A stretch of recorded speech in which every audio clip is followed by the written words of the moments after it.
Good morning class 7। गणित में हम पाठ 8 राशियों की तुलना पढ़ रहे हैं, जिसमें प्रश्नावली 8.2 हम कर रहे थे। प्रतिशतता से संबंधित प्रश्नावली है। अच्छा, प्रश्न 8 हमने करना है। इसमें 7 तक हम कर चुके हैं। 7वां प्रश्न हमने करने के लिए दिया था, शायद आपने कर लिया होगा। नहीं किया होगा तो ज़रूर पूछना। कोई प्रश्न नहीं आता है बीच में तो उसे भी ज़रूर पूछना, ठीक है। अब प्रश्न 8 है, किसी क्षेत्र के 15,000 मतदाताओं में से 60% ने मतदान में भाग लिया। ठीक है, कितने प्रतिशत ने मतदान में भाग नहीं लिया? क्या आप ज्ञात कर सकते हैं कि वास्तव में कितने मतदाताओं ने मतदान में भाग नहीं लिया? तो कुल मतदाता हैं 15,000, संपूर्ण ये हैं। मतदान में भाग लिया कितनों ने? 60% ने। मतदान में भाग नहीं लिया, 100 में से 60 घटा दीजिए, 40% ने। भाई संपूर्ण तो 100 ही होता है ना, 100 में से होता है तो संपूर्ण 100 होता है, 100% होता है। तो 60% ने भाग, मतलब वो मतदाता दो ही प्रकार के हैं, जिन्होंने भाग लिया, जिन्होंने नहीं लिया। 60% ने भाग लिया, बाकी ने भाग नहीं लिया, तो 40% ने भाग नहीं लिया, है ना। तो इसका मतलब 40% मतदाताओं ने भाग नहीं लिया, ये हमने करना था। अब मतदान में भाग ना लेने वाले मतदाताओं की संख्या वास्तव में कितनी है? 40% है। वैसे तो 40% है जिन्होंने भाग नहीं लिया, लेकिन वास्तव में संख्या कितनी है? क्योंकि कुल मतदाता तो 15,000 है, ये तो वास्तविक संख्या दे रखी है और यहाँ प्रतिशत में है। तो इसका मतलब है कुल मतदाता जिन्होंने भाग नहीं लिया वो निकलेंगे 40%। किसका 40%? कुल मतदाता का। कुल मतदाता है 15,000, यानी 15,000 का 40% हमें निकालना होगा।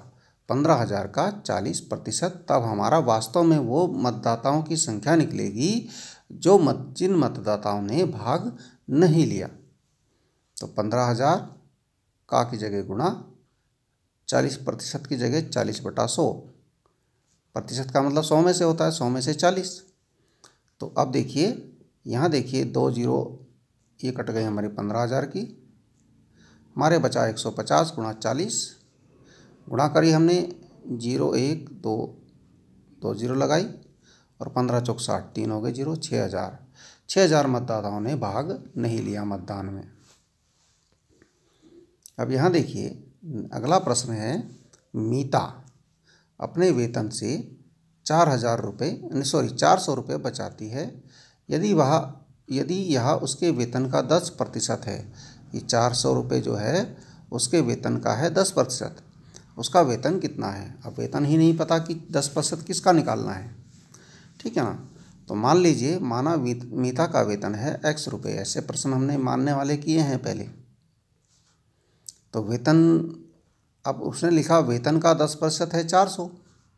वेतन का 10% 400 है। प्रश्न के अनुसार वेतन का 10% वो बचाती है, यानी 400 रुपये बचाती है। तो वेतन का 10% 400, कहने का अर्थ है वेतन का 10% 400। वेतन है X, इसका अर्थ है कि X का 10% 400 है। अब इसको समीकरण बना लीजिए। X की जगह X का की जगह गुणा 10% 10/100, 400 है यानी बराबर 400। अब इसको पक्षांतर करके हल कीजिए। भाई 10/100 का पक्षांतर कर दीजिए, क्या होगा भाई? का पक्षांतर करेंगे तो क्या होगा?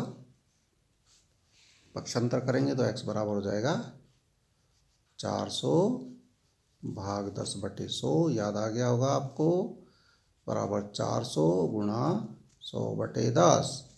10 से 100 कटेगा 10 बार, और 400 और 10 की गुणा हो जाएगी। अब क्या आ गया? 4,000।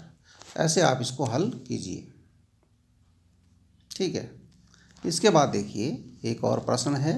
एक स्थानीय क्रिकेट टीम ने एक सत्र यानी एक सीजन में 20 मैच खेले, कुल मैच खेले 20। इनमें से उस टीम ने 25% मैच जीत लिए। अब जीते गए मैचों की वास्तविक संख्या कितनी है? भाई कुल खेले गए मैचों की संख्या तो 20 है, जीते गए मैचों की संख्या 25% है। अब 25% किसका? कुल का। कुल कितना है? 20। यानी जीते गए मैचों की वास्तविक संख्या है 20 का 25%। 20 का 25% यानी 20 गुणा का की जगह गुणा 25% यानी 25/100। अब इसे गुणा कर, आप इसे हल कर लीजिए। आप हल करेंगे तो यहाँ देखिए समीकरण नहीं है कि यहाँ भी पक्षांतर करने लग जाएं आप। यहाँ सीधा सीधा प्रश्न है, 20 का 25% आपने याद करना है। ठीक है, आप इसको कीजिए, आ जाएगा आपको, बड़ा आसान है। नहीं समझ में आएगा तो पूछना। धन्यवाद। इतना काम आपने आज करना है।